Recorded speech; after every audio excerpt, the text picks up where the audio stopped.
Welcome to the Book Flood Podcast. I am your host, Tom Nixon. My guest this week is best-selling author Megan McDonald. She is the author of the best-selling Judy Moody series, which has sold over 30 million books. Yes, I said 30 million. Additional books include the Stink series, which is related, and the American Girls titles, and a lot of other things that maybe she'll talk about. Welcome, Megan. Thank you so much for having me.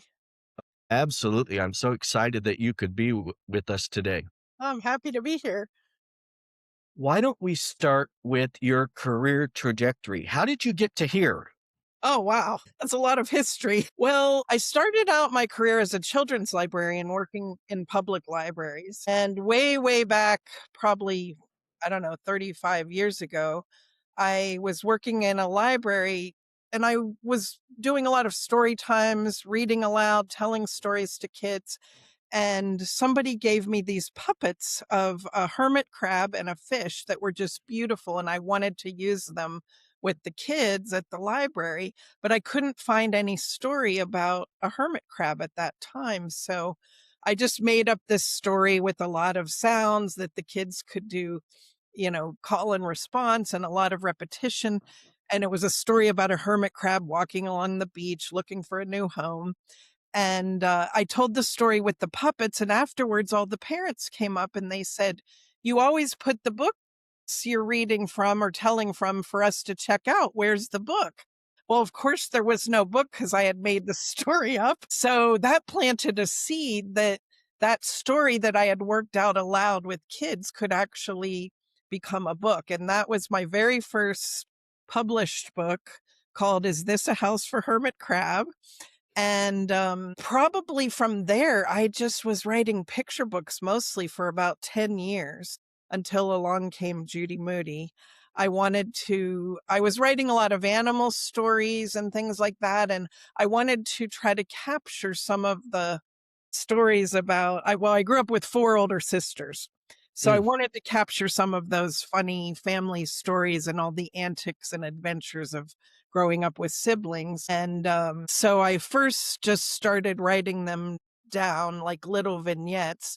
And I made Judy Moody the main character, but I turned her into the big sister I'm the youngest, so I wanted to come out of myself and be able to write from a different perspective. And then I had to give her a sibling that they could have sibling dynamics with. So I gave her a little brother named Stink. And I probably wrote about 25 of these little vignettes just based on funny things that we had done as kids, but I didn't know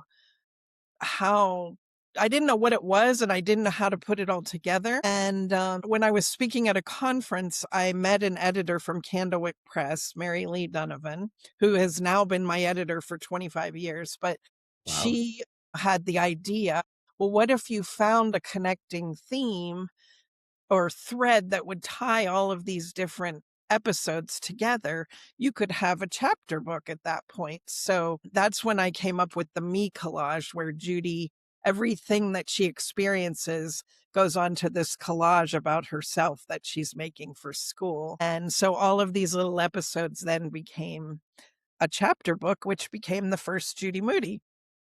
How many of these books are there now, Judy Oh, Moody? God.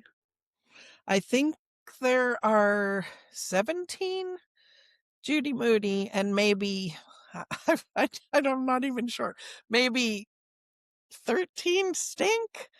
And again, this was not really planned out as a series. So Sure.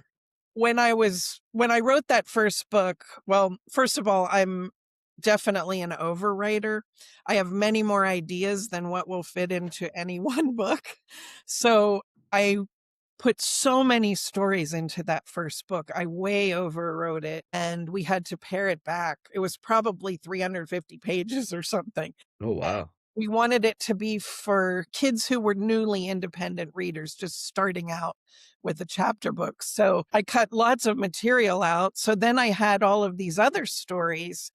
And like I said, we didn't sit down and plan a series, but because I had so many ideas, my editor said, well, what do you think about doing another one with some of the ideas that we had to cut away? So that became the second book. And then over the years, every time I would write a Judy Moody book, I would get another idea for these characters. So we've kind of just followed along as long as I've had ideas to keep the series going.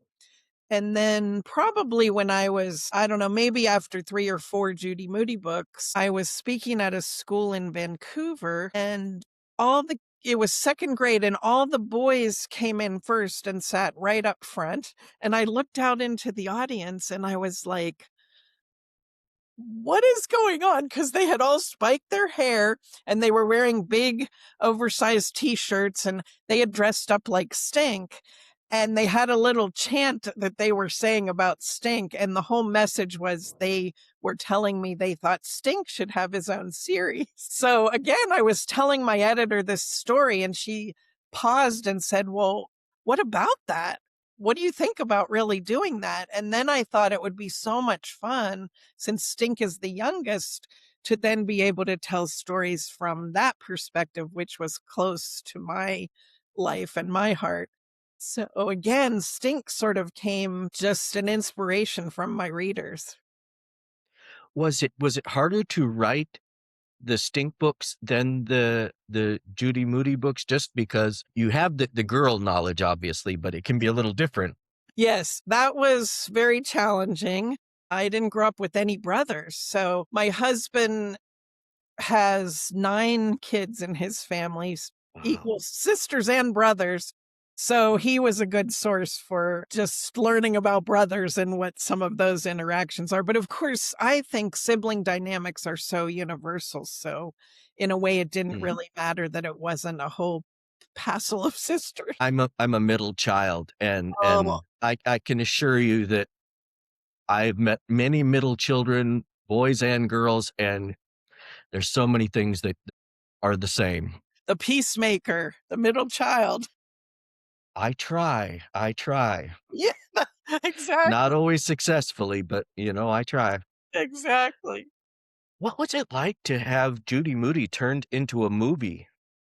Uh, that was amazing. It was really a once in a lifetime experience. And I think my experience is really different from most writers who aren't really part of the process. Maybe they get to read the script and make notes and maybe go on set, but that's kind of the extent of it. But the producer had looked at a lot of writers, humor writers, and she just wasn't finding the person that she wanted. And so she had me come to her house and visit her, and she was talking and said, I think you should write the script. And of course, I was horrified because I said, I'm not a screenwriter. I don't even know the form of screenwriting. But I told her one of my closest friends was a screenwriter, and her name's Kathy Waugh, and she's worked for WGBH for years and put lots of kids, Arthur and all kinds of famous shows on TV. Mm. And she said, well, let's call her up. And she dials the phone and I'm talking to my friend and she says, would you want to partner with Megan and write this script? So we wrote the script together and it was really, really, I couldn't have done it without a trusting partner because it was so different from writing narrative. Judy Moody and Stink, so much of it is dialogue and it's quick and fast. And, my partner would say to me, it's not that interesting on film when you just see 2 kids standing there talking to each other. So I had to learn to, ramp up the action a lot and that kind of thing. And then anyway, probably a year later when the script was accepted, they had me come on set and I moved to LA for 3 or 4 months and I was on set every day and they would throw scenes at you that you had to change on the fly. Wow. But it was really an experience and I got to see just, movie magic up close. I didn't know the first thing about filmmaking. Like the first day that we started filming, I was like, why aren't they starting at the beginning? I didn't even know that it's not even filmed sequentially. It has a lot to do with the location and Mm. who you have when and when you have the right location and then going to studio after that. So I definitely learned a lot, but it was great fun. Is this something you'd want to do again if the opportunity presented? They Lo can find someone else to write it maybe. Yes, I love the experience, but I don't it's just not the way I think. So, Mm. it was really challenging to think visually and be playing a movie in my head all the time. So, I don't think I would do that. I mean, never say never, right? But I don't think I would. So how did you go from being a librarian to a best-selling author? I know you talked about that presentation you did, but how did that all sort of work out? Well, when I was a librarian, I always had, I always had a job, so I had income. But it was great because I was also around children and books all day long. And so that actually fueled me and fed so much into the writing. But of course, when you're working full time and dedicated to your job, you don't really have a lot of leftover energy or time to write. So I ended up making a move. I was working as a librarian in Pittsburgh, where I grew up, and I heard about a job in Minneapolis where I could work in the children's department 3 days a week for the same salary I was making full Mm. time. So I just up and moved to Minneapolis, and I was able to write my first novel there because I had, 3 or 4 days a week off now, and I could support myself, but I could continue, just being more dedicated to writing. Um, so that was in the '90s, and then, eventually, I mean, from that point on, I was pretty much able to work part-time for a long time to support the writing, and then when Judy Moody came along, it was just an unexpected hit, and so in the early years of Judy Moody, I was able to not have to have another job and just dedicate myself full-time to writing, which I'm really, really grateful for. I think people would be surprised the number of successful writers who still have a day job because books are an interesting thing. Yes, and my first editor kept saying to me, "Don't quit your day job yet. Don't quit your day job." And I used to get kind of annoyed, but it was probably very good advice. What is your writing process like? Oh gosh. It's very messy, and I don't really have a specific routine. Each book seems to have its own personality. So some books almost write themselves. It just flows, and I'm able to, write pages every day. And if I'm on a deadline, I stay up late, and sometimes I work late a lot because at 2 in the morning, it's so quiet and still, and I just feel like there's no interruptions, no distractions, and I can really just get lost in the story. So I'm kind of a night owl that way, but usually it's when I'm writing, at least when I was working on a series, when I'm writing a Judy Moody's, I would always have that moment of thinking, what if I don't have any more Judy Moody ideas? But then somewhere in the writing of the book I'm on, another idea flashes and grips me. And I think, oh, that's what I would like to do next with Judy Moody. So usually it starts with the idea that I pitch to my editor. I really only write a small little synopsis of what I'm thinking, and then hopefully if she likes it, I get a contract. And then I wouldn't say I outline, but I have those composition notebooks that have the marbly covers. I have a Right. notebook for every book that I'm working on. So I'm always scribbling in the notebook and trying to keep track of all the ideas that are just running through my head. Because I find as a writer is working on something, all of these serendipitous things come to me while I'm working on that book. So maybe it's unexpected. Like I'll see an article in the newspaper that jars something like there's a Judy Moody book where she gets a substitute teacher and she's not happy. She loves Mr. Todd, the world's greatest third grade teacher. She's not happy with the substitute, and the substitute doesn't really get Judy and get her energy. And so um, Mr. Todd has uh, a desk in the back of the room, and if Judy or any student is talking out of turn, you go back to this desk and there's a map of Antarctica and all these penguins, and you go to Antarctica to chill out for a little bit. I So love that. Judy thinks that's fine. She likes to go chill out in Antarctica, but the substitute teacher had an attitude tent, and Judy got sent to the attitude tent. And that came from while I was in the midst of writing the book, I thought, what am I going to have this teacher do that Judy would not like? And I was reading this article in the paper about an altitude tent, but I saw the letters wrong. And I thought it said attitude tent. And I'm like, that's it. So these funny things will just serendipitously pop up that seem to find their way to me as I'm working on something. And so those all get scribbled down in the notebook. And then I try to rough out, like I said, it's not really an outline, but I try to rough out what I think the scenes will be. So if I know Judy Moody's going to have 10 chapters, I try to figure out ahead of time, this chapter will be about X. And so that at least I have a little bit of a map in my head. Of course, it usually gets derailed and you end up somewhere else, but at least I start out with a little bit of a map to sort of know how I'm going to get to the end. And sometimes things that in my imagination were really minor end up coming to the forefront and becoming really important to the story.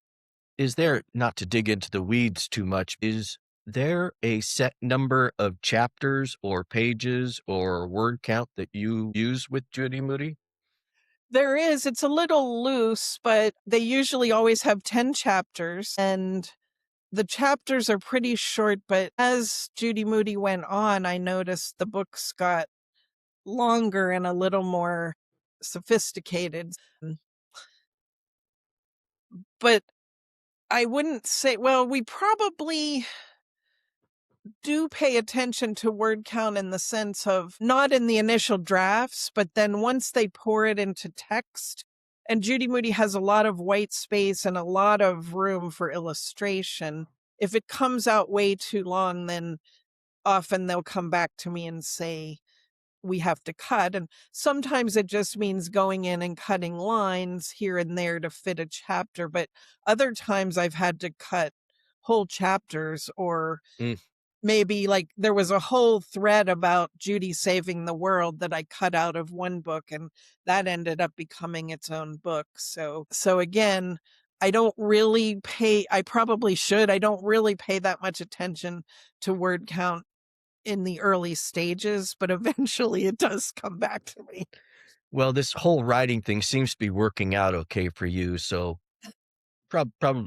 It's a great format and it's so much fun. I mean, I think kids really relate to Judy Moody because she's very flawed and she has moods and ups and downs, and kids have to deal with disappointment, and so does Judy Moody. Or there's a scene I love where Judy has told a fib and she just starts to itch all over and she eventually has to tell the truth. So I think kids really relate to this character, and it just has been so much fun to write for this age group because it's such an eye-opening time for kids when they first transition from what we call easy readers to that first independent chapter book. And I've had so many kids tell me, I read a real book, like mom and dad, or like it's Mm. considered a real book because it it has less pictures and more narrative,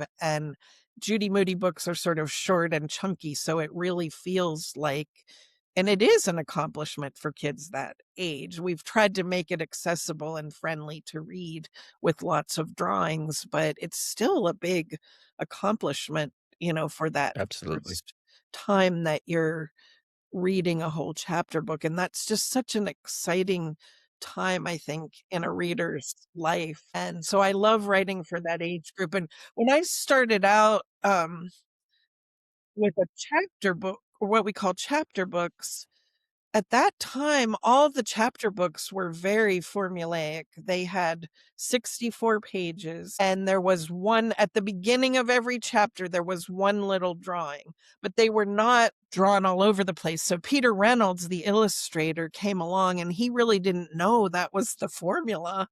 And so he just started drawing all over the place. It was fantastic because he could have slime dripping down a page, or he would draw these vignettes of Judy playing a prank on Stink where she puts a fake hand in the toilet, and he would draw each step of the prank on a 2-page spread. So it just sort of broke the mold for those chapter books, or what we called chapter books at the time. And since Judy Moody, I mean, I'm not saying this is all because of Judy Moody, but I think that's a very under-recognized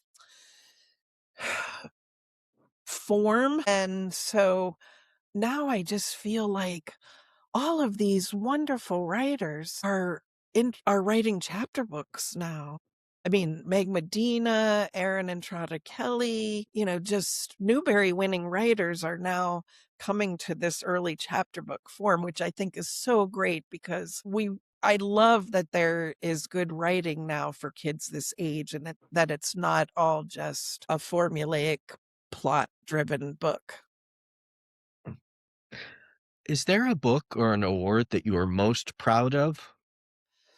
Yes, I won the first ever Beverly Cleary Award, and it was an award given to chapter books like this that are kind of reminiscent of Ramona. And of course, Ramona was a big influence in my childhood reading life. So, and again, Ramona's a character like Judy who doesn't always get it right and has a lot of mishaps and things go wrong, but they're funny, but they have a lot of heart. So that was really, really an honor to be given that Beverly Cleary Award.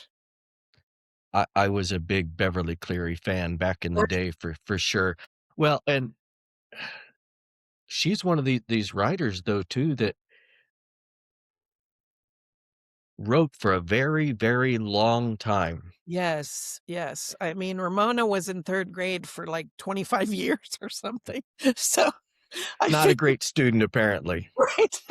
So I figured Judy has a few more years before fourth grade comes along. Well, I remember my fourth grade teacher, Mrs. Arnold, long gone, but she read to the class The Mouse and the Motorcycle. Wonderful. And you start going, okay, I'm 64 now. Her books have been around for a very long time. Absolutely. And we didn't have such a richness of chapter books and middle grade novels that we have today. I mean, I grew up reading fairy tales and things like that because there wasn't as much. So Ramona was really groundbreaking in that sense too, Right. to just have, novels about an everyday kid. Well, and she shares that, she was a children's librarian starting out too. She shares Yeah. that with you also. Yes. What are you working on now? Well, I have some new series. Let's see if I have here to show you.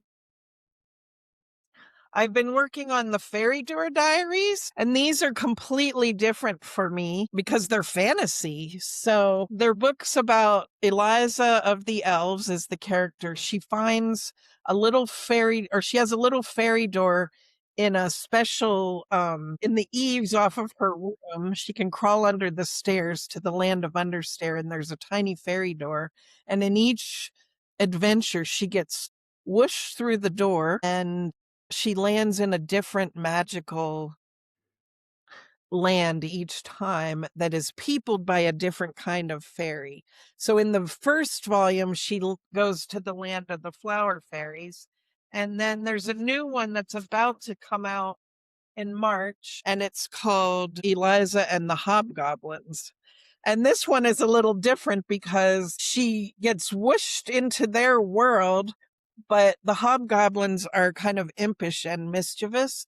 And so they follow her back through the fairy door, and there are tons of them, and they get into her room, and she's supposed to be cleaning her room, and they wreak all kinds of havoc. So I that love was, that cover. and then I'm also working on the third adventure for Bunny and Clyde. This is a new chapter book series I have. In fact, as luck would have it, today is the book birthday for the new Bunny and Clyde book. It's just come out today, Bunny and Clyde on the Lam. So in the first adventure, they Bunny and Clyde have always been good, and they wonder what it would be like to be bad, but they don't even know how to go about being bad. They always return their library books on time, and they compost their apple cores, and so they think, well, how would we learn how to be bad? Let's do what we always do. Let's go to the library and get some information. So they go to the librarian, they ask for where are the bad books? And the librarian says, well, I like to think we have good books in the library. Anyway, they find some books with some bad behavior, like Bad Kitty and Two Bad Mice and Interrupting Chicken. And they start out trying to be bad, but everything they do, no matter what they do, it ends up turning out good. So in the second adventure, they're on the run, and you can see the wanted Oh, poster for them in back. nice. They friend Hamilton has lost a tooth, and they've explained to Hamilton about the tooth fairy, that if you put the tooth under your pillow, you get a coin. Well, Hamilton gets a coin, but the coin goes missing. And of course, all paws point to Bunny and Clyde. So they're innocent, and they have to go on the run and hide out. They hide out in an abandoned amusement park until they can try to prove that they're innocent. I will make sure. I love a book birthday. I'll make sure to put a link to that in the notes so Oh, people can great. find it. Great. Yeah, that was a nice happy accident. Do you find it more challenging to be an author now? I know there's a lot of craziness out there in library world and book world.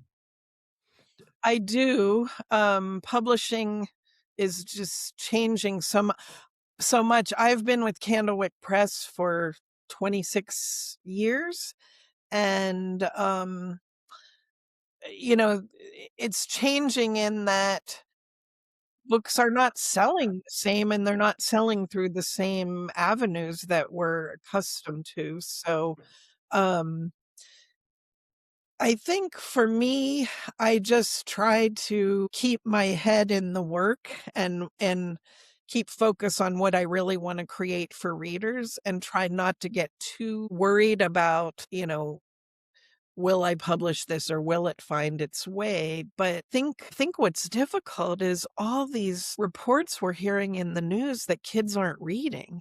Mm, I just hope that is not really the truth. The age group that I work with and I'm always around are certainly still really book lovers and readers. So I try to hold on to that. But I do worry about reading getting lost in all of the competition with screens and everything else that we have going on. absolutely. Yeah. Is there a book or a series of books from your childhood that still resonates with you? Well, I probably a book that really stands out from my childhood is Harriet the Spy. Mm, And I think there were 2 or 3 of them, not quite a series, but that book meant so much to me because as a kid with all these older sisters, I don't remember this, but I'm told by my mom and my sisters that I started stuttering. I couldn't get a word in edgewise at the dinner table. So my mom every night, as everybody was talking, she would take a spoon and clink it on a glass and say, "Now it's Megan's time to tell a story or to speak." And as soon as I was in the spotlight, I went blank. I couldn't think of what to say. So my mother went out to the bookstore, and she was thinking she was going to find a book about stuttering. But when she talked to the bookseller, they gave her Harriet the Spy. And my mom got this little spiral notebook, and she said, this is about a girl who observes her world and writes everything down. So since you can't speak it, here's a notebook where you could write everything down. And that was really the beginning of translating thoughts to paper for me. What are you reading now? Oh gosh, I just finished a book that was really great storytelling called Frozen River. And it's about an 18th century midwife. And it's all based on a real person who lived in Maine at that time, and it has a lot to do with challenging women's roles at that time. So I just finished that and just picked up a book I got for Christmas called Buckeye. And it's an adult novel based in Ohio and looks like it's also going to be somewhat historical family saga. But I only picked up and read the beginning. And the first page just stopped me because it said the main character, it's around the 1920s, and it said he had one leg shorter than the other. And it was going to tell how this impacted him over time. And then it talked about how his father would cut like pieces of rubber or an old tire and try to make these lifts in the shoe. Well, it was like they were talking about my dad. That's exactly what happened to my dad. He had one leg shorter. He was rejected from going into the army because of that. And he was always experimenting and cutting things up and trying to build lifts in his shoe to make up for that. So Hmm. I don't know where the book is going yet because I've literally stopped after a few pages. It just was amazing to me that that was so close to my dad and one of his stories. I want to thank you so much for being on the podcast today, Megan. For our listeners and watchers, please make sure to run out and buy her latest book. That's always so exciting. And the title of that book is? Bunny and Clyde on the Lam. Oh, definitely go out and buy it. Again, thank you so much, Megan. Thank you so much. This was fun.